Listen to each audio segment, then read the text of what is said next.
And we're going to be presenting the Stamp Act, the two responses to the Stamp Act. The Stamp Act. What was the Stamp Act? What was the purpose of it? Who did it affect?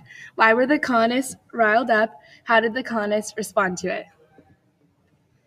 The British Parliament passed the Stamp Act March 22, 1765. It imposed a tax on all paper used for official documents, newspapers, pamphlets, court documents, license, wills, ships, cargo lists, even playing cards and die. All of these objects required an affixed stamp as proof that the tax had been paid. Unlike the Sugar Act that regulated trade, the Stamp Act was designed to just raise money. The British Parliament passed the Stamp Act in an effort to raise funds to pay off their debt that formed from the recent 7-Year War, and also to defend the new land that was gained through their victory. All American colonists were affected. The colonists were riled up because they believed that the Stamp Act was an attempt to raise money in the colonies without the approval of colonial legislatures. The colonists had recently been hit with 3 major taxes already. The Sugar Act in 1764, which levied new duties on imports of textiles, wines, coffee, and sugar. The Currency Act of 1764, which caused a major decline in the value of the paper money used by the colonists. And then the Quartering Act of 1765, which required the colonists to provide food and lodging to all British troops. All of this riled them up, and then the Stamp Act being so blatantly out there in the sense of having no real purpose other than just making money was like the cherry on top. It affected mostly everybody, but most of all, users of official documents in the business and legal communities. The colonists responded in 2 ways, politically and physically. The political responses. The first political response was the Virginia Assembly. In the Virginia Assembly, Patrick Henry presented a series of resolves to the Stamp Act, and the Assembly debated and passed only 4 out of 7 of them, since the other ones were too radical. This occurred right after their May discussion, and the document was called the Virginia Resolves. Patrick Henry's Virginia Resolves were: first, Virginians were British citizens. Secondly, Virginians enjoyed the same rights and privileges as Britons. Thirdly, as British citizens, Virginians had the right to tax themselves. Fourthly, Virginians had always taxed themselves through their representatives in the House of Burgesses. Fifthly, the Virginia Assembly alone had the right to tax Virginians. Sixthly, any tax originating from outside Virginia was not legitimate. And seventhly, anyone who disagreed with these propositions was an enemy of Virginia.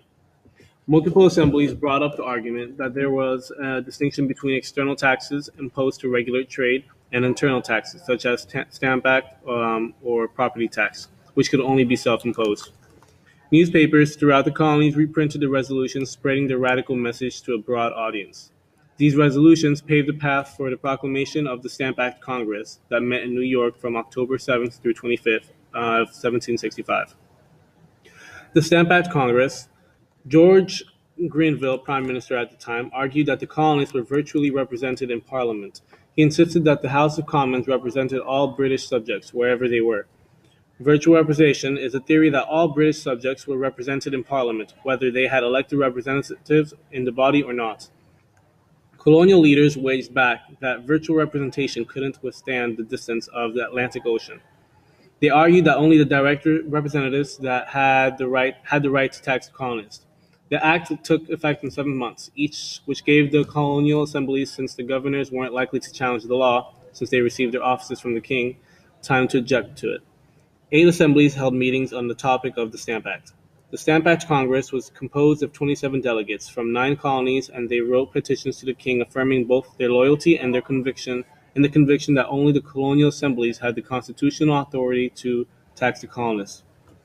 Their statement closely resembled the first 5 Virginia Resolves. They claimed that the taxes were the gift of the people, and only the people's representatives could give.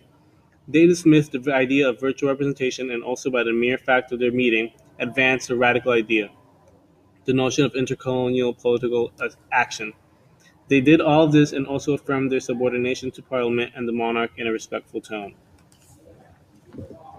The next type of response was the physical response. On the day before the Stamp Act was to go into effect, George Mercer, the collector, arrives in Williamsburg, Virginia with the stamps. Governor Farquhar has to intervene to protect Mercer from a mob of angry people.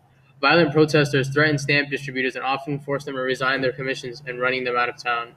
Mobs prevented stamp papers from entering the country. Their biggest thing was that they would tar, feather, and lynch or hang the stamp distributors and even burn down many of their houses.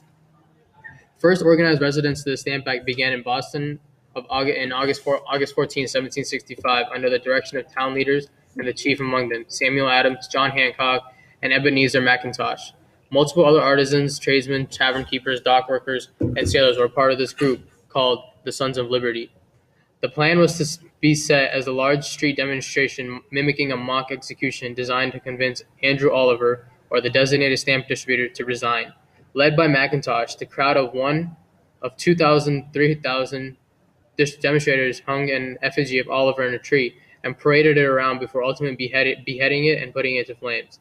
The next day, Andrew Oliver resigned publicly. And here's some memes. On the Stamp Act. Yeah. And the end.